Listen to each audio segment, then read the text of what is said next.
Gracias amigos por continuar con nosotros en este programa en el que estamos exaltando la figura del mariscal Antonio José de Sucre. ¿Y por qué lo hacemos? Porque hay que buscar esos referentes históricos, sobre todo en épocas de crisis como las que tiene no solamente el Ecuador, sino en general América Latina y la patria de Sucre, Venezuela, y su patria adoptiva que es el Ecuador. Entonces, queremos continuar con este programa hablando con el doctor Amílcar Tapia.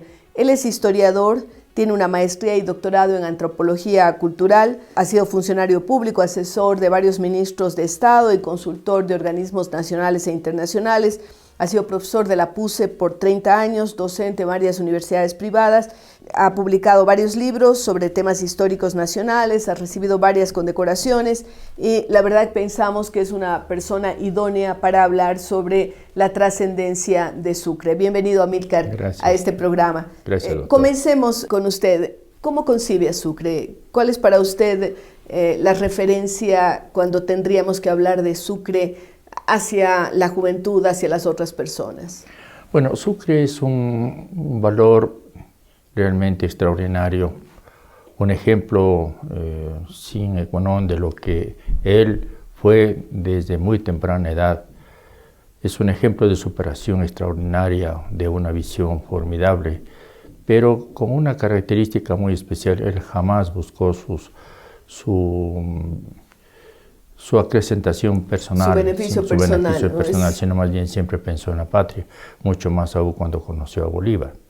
Permítame hacerle una breve referencia de la edad en la que Sucre comenzó a crecer. Bien sabemos de que Sucre es un personaje, quizá y gracias a usted, a su diligencia, porque entiendo que en el gobierno nadie se ha preocupado de este tipo de cosas, excepto las academias que usted bien conoce. Ahora hemos formado una red de academias nacionales, la Academia de la Lengua, la Academia Nacional de Historia, la Academia de Historia Militar, la Academia Bolivariana, más hemos invitado a la Sociedad Bolivariana. Estamos nosotros haciendo programaciones para analizar sobre el pensamiento y la vida de Sucre. Y creo que esta oportunidad que usted nos ha brindado y nos brinda al país, desde luego, es una muestra clara de su preocupación como ciudadana, como ilustre ecuatoriana que tiene interés por nuestros valores nacionales. Entonces, muchas gracias por esta oportunidad. Son 230 años del nacimiento de Sucre. Perdió a sus padres a los 7 años de edad. Su padre, Vicente Sucre Pardo y Urbaneja, militar y político español, y María Manuela Alcalá de Sánchez. Quedó bajo el cuidado de su padrino, clérigo, que lo incluyó muy tempranamente, a los 15 años, a ingresar para que se forme como militar. En 1810, esta escuela militar le confiere el título de subteniente de milicias regladas de infantería. O sea, sale como subteniente de su preparación. A los 15 años. Imagínese. Increíblemente. Siendo tan joven, en la ciudad de Margarita desempeña el cargo de comandante de ingenieros a los 16 años. Qué cosa increíble. Comandante un de adolescente que ahora están haciendo cualquier cosa menos pensando en el país. El 31 de julio del mismo año, recibe el grado de teniente a los 16 años. Y en 1812 se traslada a la ciudad de Barcelona, ciudad venezolana, como comandante de artillería de la plaza. Un muchacho de 16 años, comandante de artillería. Increíble. Era un genio, realmente, ¿no? A los 18 años, bajo las órdenes del general Santiago Mariño, integra el grupo de republicanos llamado Libertadores de Oriente. ¿Por qué razón? Porque su familia fue perseguida por los españoles. Su hermano, a pesar de ser de origen español, totalmente. A pesar de origen español. Su hermano Pedro fue asesinado por los españoles, comandados por el general José Tomás Boves, uno de los más sanguinarios jefes españoles que pretendió sofocar la revolución liberal, independentista. Más tarde, sus parientes inmediatos, entre ellos 2 hermanos, también fueron asesinados por los españoles. Pero ya se habían sumado a la revolución, diríamos, ellos, ¿no? Sumados a la revolución. Sí. Por eso en cambio, Sucre estaba en el ejército español en ese momento, ¿verdad? Entonces, él toma la decisión de pasar, de separarse, de pasarse a la Como muchos soldados en esa Así época. es. Sí. Pronto, bajo el general Santiago Mariño, lo llama, lo convoca y prácticamente lo asciende al grado de coronel a los 21 años de edad. Es increíble que a los 21 años un muchacho esté bajo el mando ya de fuerzas de un grupo de milicias muy fuerte. En 1817 se pone a órdenes de Bolívar, quien lo designa gobernador de la antigua Guayana y comandante general del Bajo Orinoco a los 21 años. Con este nombramiento inicia su carrera administrativa, en donde se desempeñaría todos los cargos de la administración civil hasta ser designado como presidente de la República de Bolivia el 1 de enero de 1826. En agosto de 1819 fue ascendido al grado de general de brigada por el vicepresidente de Venezuela. Francisco Sea Antonio, este grado le ratificó Bolívar el 16 de febrero de 1820. Bolívar después le encarga inmediatamente la campaña del sur.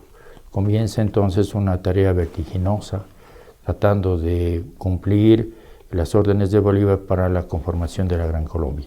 Y aquí asoma la figura de Sucre en Guayaquil. Gracias a Sucre, los guayaquileños toman la decisión entonces de no formar parte del Perú, sino de la Gran Colombia. Y Sucre, con una habilidad extraordinaria diplomática, es el primero que forma o que permite la reunión de José de San Martín y Simón Bolívar. Entonces, esto es una cuestión muy especial. Demuestra que no era solo un militar, creo que era un estratega y era un diplomático y un político, ¿verdad? Hay una situación muy especial, de que cuando fue nombrado general de brigada, antes de venir a Guayaquil, prácticamente firma un convenio Bolívar y el general colombiano Pablo Morillo, el 26 de noviembre de 1820, firma un tratado de regularización llamado Armisticio de Santa Ana, que fue redactado por Sucre. Sucre no solamente se caracterizó por ser un avisado y un extraordinario militar, sino también un gran diplomático.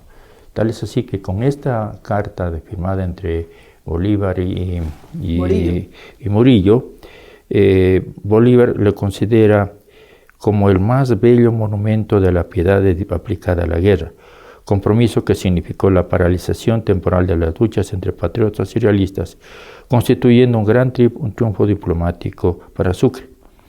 Con ello, el futuro mariscal fijó mundialmente un trato humanitario que desde entonces comenzaron a recibir los vencidos por los vencedores en una guerra. Esta carta, este convenio, este documento, es el primero que se conoce en la independencia de América Latina como un tratado humanista, no de América Latina, de América independentista, como un tratado humanista de buena fe y de reconocimiento de los derechos del ser humano.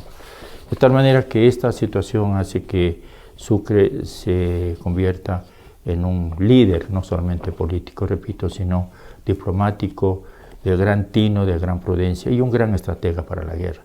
Esto es algo tan especial en la vida de Sucre que muy pocas gentes lo conocen o lo han difundido. Y esto es importante que nosotros entendamos como un ejemplo para las nuevas generaciones, de que solamente el esfuerzo, el trabajo, la constancia permite que la gente se supere. Es lo que podría hablar de la primera parte de Sucre en su vida ascendente, prodigiosa de vida y luego llega a mariscal, el más alto grado. Bueno, después de la batalla de Pichincha, sí, en el 24 de mayo del 22, Sucre se convierte en el primer intendente de Quito. Y Sucre hizo una labor extraordinaria. Estaba revisando ayer unos documentos del Archivo Nacional de Historia, en donde Sucre tiene varios aspectos. Primero, permitió que los comerciantes, los pequeños negociantes, vuelvan otra vez a establecerse en las plazas de Quito, que estaba prohibido por los españoles por razones de impuestos. Más tarde comienza a propender a la apertura de la Universidad Santo Tomás, que fue más tarde, en 1826, fundada fundamentalmente por Bolívar con el nombre de Universidad Central de Quito. También se preocupó del arreglo del ornato de la ciudad, el arreglo de las calles, el asunto sanitario, el nombramiento de nuevas autoridades, sobre todo designando entre los quiteños los más notables, los más honrados, para que trabajen en ese sentido, el respeto por el sentido religioso, el odio contra los españoles vencidos, el respeto por las tropas que se habían quedado en Quito después de la batalla del 22, decir que Sucre se convierte en un verdadero transformador de la ciudad, desde el punto de vista administrativo, desde el punto de vista educativo. Es el primero que dispone de traer una imprenta para que se impriman libros para beneficio de los niños y de las niñas. Sucre es el primero, ¿no?, que determina que las niñas también tienen derecho a la educación, y trae una imprenta desde Panamá para que se pueda imprimir estos libros, y realmente es algo extraordinario. Y finalmente, pues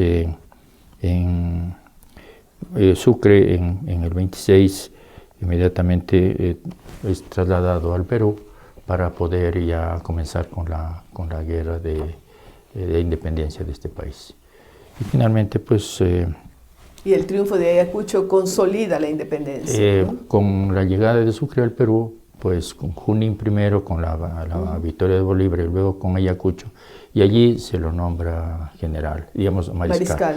Pero es importante determinar de que después de la batalla de Pichincha, el 22, Sucre llega al grado de general de división. Es algo muy especial. Y entonces, en el 22, él es elegido como mariscal después de la batalla de Ayacucho, repito, por eso se llama el mariscal de Ayacucho. Muy interesantes todos estos datos. Es preocupante que a veces los jóvenes no conocen la verdadera historia y la importancia de estos personajes, como es el caso de Sucre. Así es. Y pues bueno, mire usted que Sucre fue después víctima del odio, de la envidia, de la maledicencia de las personas que perseguían a Bolívar. Tal es así que Bolívar en los primeros días de enero de 1830 participa en el último congreso en Bogotá, en donde Bolívar presenta su renuncia como presidente de Colombia. Y pues se queda unos meses hasta finales de mayo, y en junio comienza su retorno a Quito. Pero allí pues hay una serie de personajes tenebrosos, si se quiere, para la historia, que persuadidos de que Sucre sería el continuador de la dictadura, entre comillas, y de la tiranía de Bolívar, deciden asesinarlo, y el 4 de junio de 1830 muere en Berruecos. Situación lamentable, pero que hay que volverla a estudiar porque es importante para nuestra historia. Queremos agradecerle a Amílcar por haber estado con nosotros y haber contribuido con datos así tan precisos sobre la historia de Sucre, que es parte de la historia americana y es parte de la historia del Ecuador. Gracias, Amílcar. Estoy a sus órdenes. Y con ustedes estamos luego de una pausa.